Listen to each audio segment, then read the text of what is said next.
आप सभी ज्योतिष प्रेमियों को मेरा नमस्कार हो। आज मैं आपके सामने एक कुंडली लेकर के आया हूँ। उसमें मुझे सारी बातें बतानी पड़ेंगी 12 भाव के 12 भाव तक, तो इसे आप ध्यान से सुनना। इस जातक का जन्म है 26 सितंबर 1984, 14:45 यानी दोपहर के 2:45, कोल्हापुर महाराष्ट्र। ये जन्म लगन बना ली है, ये चंद्र लगन बना रही है। दोनों कुंडलियों से परामर्श करना बहुत जरूरी होता है। अगर हमें जन्म लगन कुछ नहीं मिलता है तो चंद्र कुंडली से भी हमें कुछ हासिल होता है। जन्म कुंडली हमें 75% बातें बताती हैं और 25% बताती चंद्र लगन। तो अब आपको भी बता रहा हूँ पहले भाव के बारे में। इसमें 12 भाव के बारे में आपको बता रहा हूँ। ये लगन भाव है मकर का। इसमें ना तो कोई ग्रह बैठा है और ना ही किसी ग्रह की दृष्टि है, यानी इसकी लगन भाव कमजोर है। अब चलते हैं दूसरे भाव पर। दूसरे भाव पर कोई ग्रह नहीं बैठा हुआ है, सिर्फ एक ग्रह की दृष्टि है, वो है बुध। बुध हमारा त्रिकोण का स्वामी है।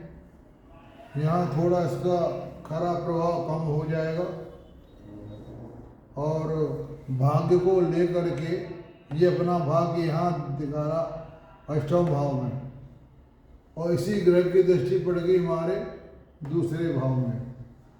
तेज जातक की पढ़ाई में कोई खास नहीं है, ना धन है, वाणी तो इनकी ठीक है लेकिन धन और पढ़ाई में कमी दिखा रहा है। अब चलते हैं तीसरे भाव पर। तीसरे भाव में 3 ग्रहों की दृष्टियां हैं। एक तो है मंगल की और दूसरी है सूर्य के और चंद्रमा की। 1 2 3 4 5 6 7, यानी एक दृष्टि मंगल की है, एक सूर्य के, एक चंद्रमा की। सूर्य जो हमारा है अष्टम भाव का स्वामी है, यानी ये सूर्य भगवान ने यहाँ का उठा करके जो नकारात्मक है वो उसको भाग्य में ले आए उठा करके, क्योंकि ये स्वामी अष्टम भाव के हैं तो ये यहाँ ले आए और इनकी दृष्टि पड़ी है तीसरे भाव पर। इनका साहस भी कम हो गया।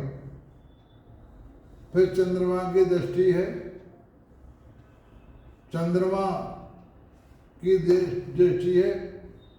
जिस समय ये जातक पैदा हुआ था उस टाइम सूर्य चंद्रमा एक ही राशि में थे, यानी अमावस के बाद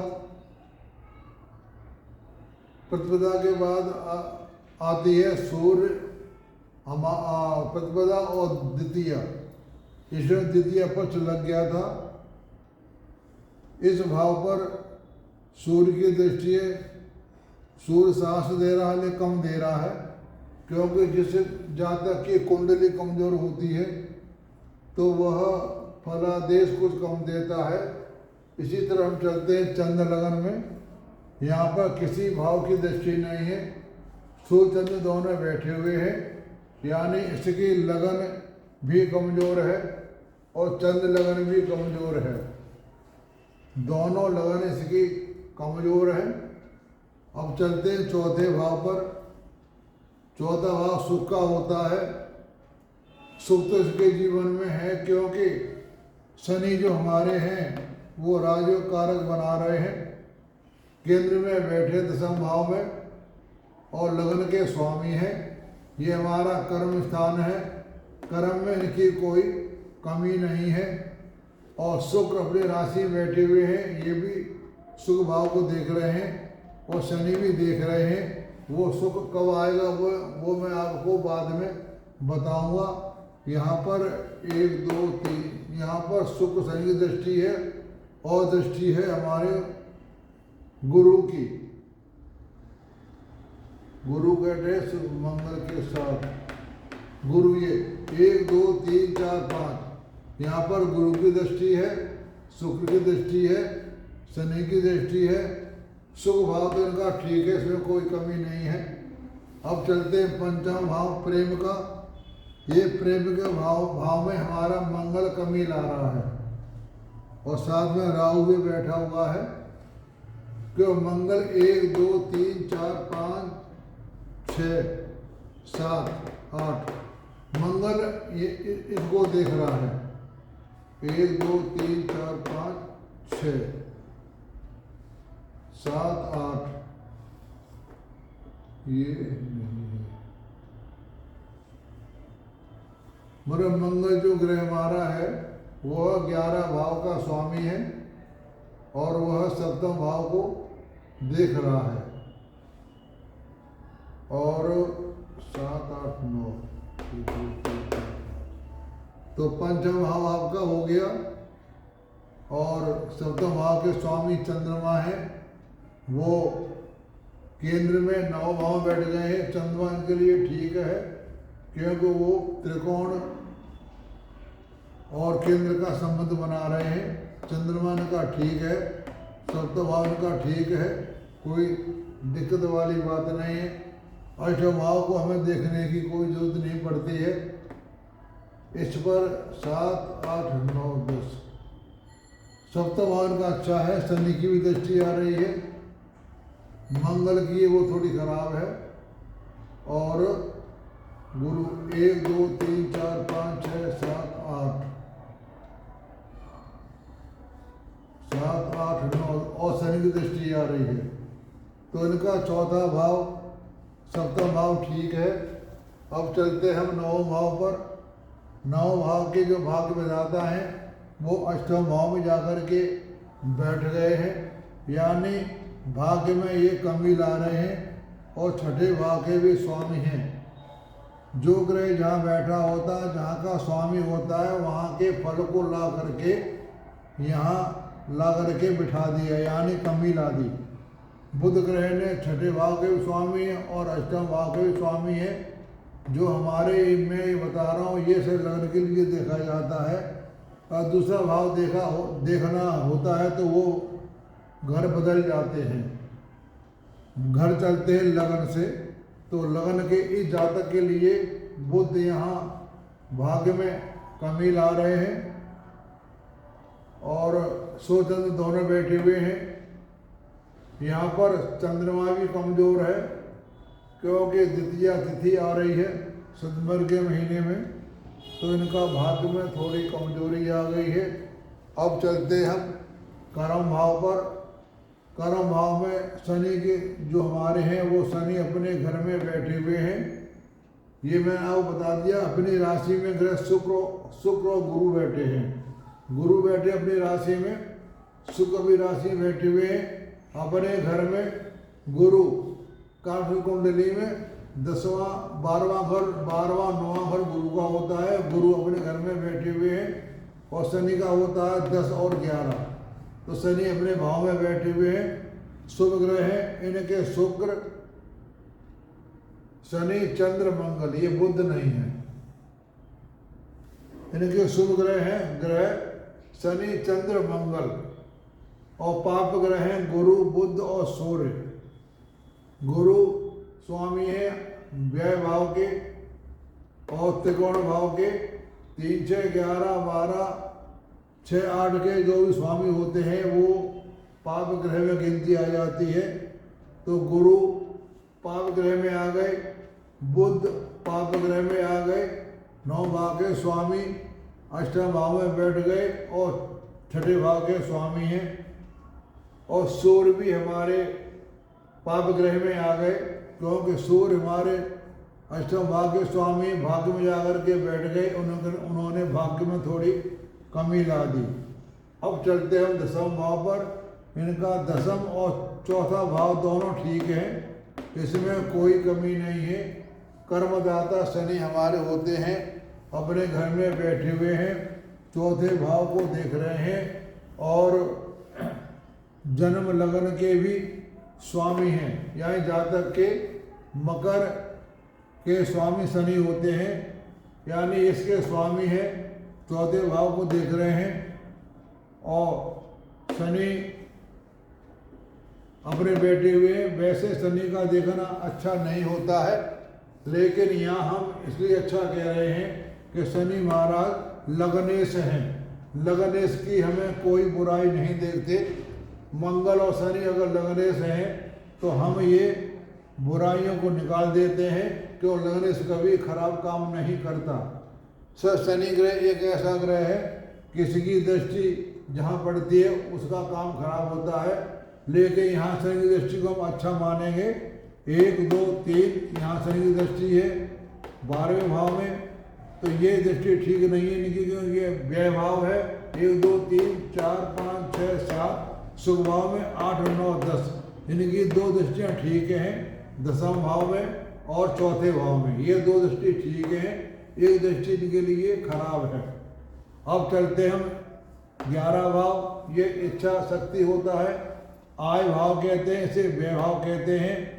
आय भाव में केतु बैठे हुए हैं, ये आमदनी में कटौती करते हैं। केतु जहाँ भी बैठता है उसमें कमी लाता है, लेकिन 3 6 11 में कोई अशुभ ग्रह बैठा होता है तो अपनी अशुद्धता को छोड़ देता है और मतलब न्यूट्रल हो जाता है। कोई भी ग्रह अपना स्वाभाविक जो स्वभाव होता है उसको नहीं छोड़ता, केतु इतना खराब नहीं है, लेकिन इसमें किसी ग्रह की दृष्टि नहीं है, यानी ये न्यूट्रल हो गया, कमाई का कोई खास सोर्स नहीं रहा। और 12वें भाव में मंगल बैठा हुए है। मंगल हमारे यहाँ के स्वामी हैं, यानी जो हमारा आय आमदनी है वो इसको बाहर ले गए,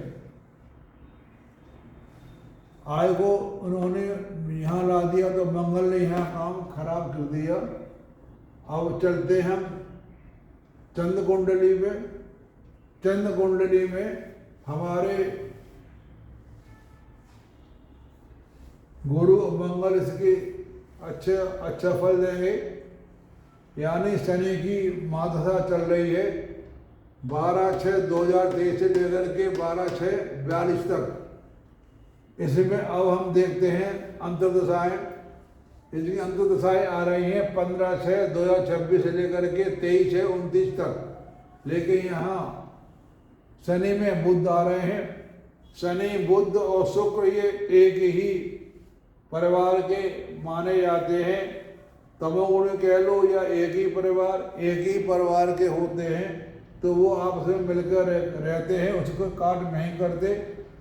हमारे ग्रहों का 2 मत होते हैं, शनि बुध शुक्र, और सूर्य चंद्र मंगल और गुरु।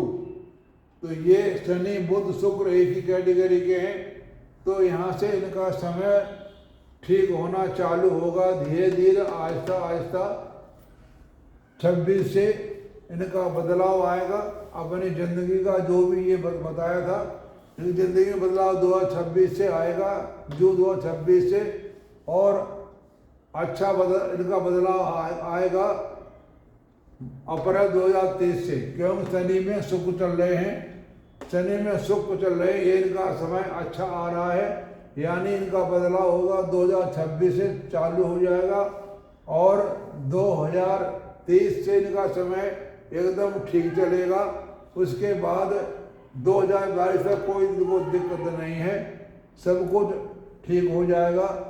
तो ये मैंने आपको सारी बातें बता दी, और इसमें एक कमी यहाँ पर आ गई है, गुरु मंगल केतु के नक्षत्र में है। यहाँ पर केतु का प्रभाव रहेगा गुरु और मंगल पे, और जो दशा मंगल की है, और दोबारा शुक्र जो महाराज है वो भी राहु के नक्षत्र में है।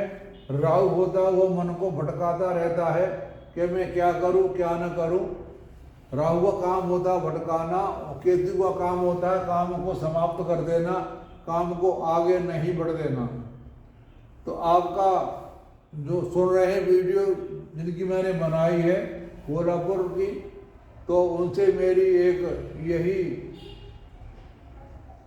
बात बताता हूँ कि वो केतु को मनाएं। केतु को मनाने के लिए, केतु जो हमारे हैं वो दुर्गा माँ के पुजारी हैं, तो आपको दुर्गा माँ की पूजा करना चाहिए। तो आप केतु को जब ठीक कर लेंगे तो राहु भी ठीक हो जाएंगे। तो आपको केतु के लिए दुर्गा माता या कुल देवी की घर में पूजा करें तो आपका समय बदल जाएगा। हमारा काम होता है पूजा करना और भगवान का काम सुनना होता है। तो जो हमारे नवग्रह हैं, हमारा मनुष्य जो जीवन है पूरा नवग्रह के ऊपर ही चलता है। हमारे मेन भगवान नवग्रह हैं।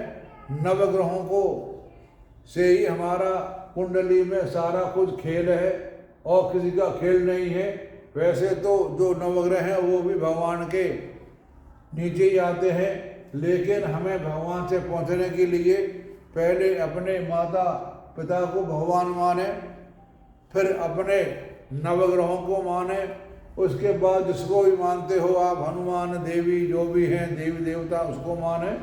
यानी हमारी मेन जड़ माता पिता होते हैं और दूसरी जड़ होती है नवग्रह। नवग्रहों को मना के आप रखेंगे तो आपको कोई दिक्कत नहीं आएगी। अगर आप उस ग्रह को बना लेते हैं तो ग्रह आपके पास खुश हो जाएगा और आपके दुखों को दूर कर देगा। तो कृपया जिनकी ये कुंडली है कोल्हापुर वालों की, महाराष्ट्र की, वो दुर्गा माँ की पूजा करें तो आपका काम सफल हो जाएगा। हमारा काम है विनती करना और भगवान का काम होता है हमारी प्रार्थना को सुनना।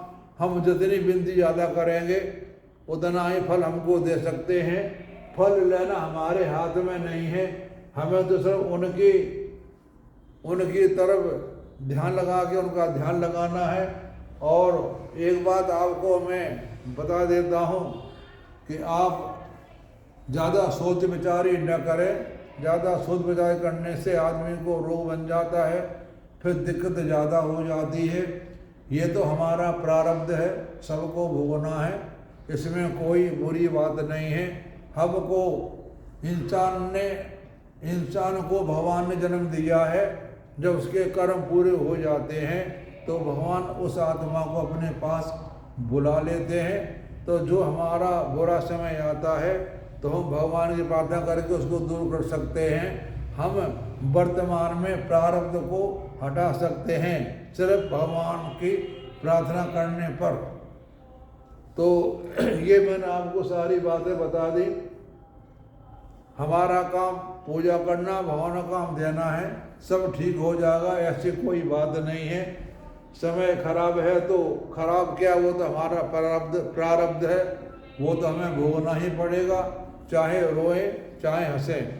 हमें जब भी अपने बारे में सोचना है तो हमारा जब समय खराब चल रहा है तो हमने खराब समय में अच्छाई देखनी है कि अच्छाई कहाँ पर है, तभी हम जीवित रह सकते हैं। अगर हम सोच विचार करते रहे, चिंता करते रहे तो हमें कुछ पल्ले नहीं पड़ेगा, सारी बातें बेकार हो जाएंगी। तो भगवान का आज्ञा को हमें पालन करना चाहिए। भगवान जैसा करें वो सब ठीक करते हैं। कोई भी पिता अपने पुत्र को खराब नहीं करना चाहता, ना ही कष्ट देना चाहता है। पिता हमेशा अपने बच्चों को देखता है। तो भगवान, हम सब भगवान की संतान हैं। भगवान कभी संतान को बुरा नहीं करता। सिर्फ एक बात है कि जैसा हम प्रारब्ध करके आए हैं वैसा ही हमें भुगतना पड़ेगा। तो आप सबको सुनने का धन्यवाद। और आपको अगर मेरी ज्योतिष सीखनी है तो लाइक करें, कमेंट बताएं, कुछ कमी हो तो उसको मैं सुधारूंगा। और सब्सक्राइब कर दें और उसके बाद करें ऑल सब्सक्राइब कर देंगे तो जो भी मैं वीडियो बनाता हूँ आपके व्हाट्सएप पे पहुंचाया करें। आप सबका सुनने का धन्यवाद। आप सबको नमस्कार।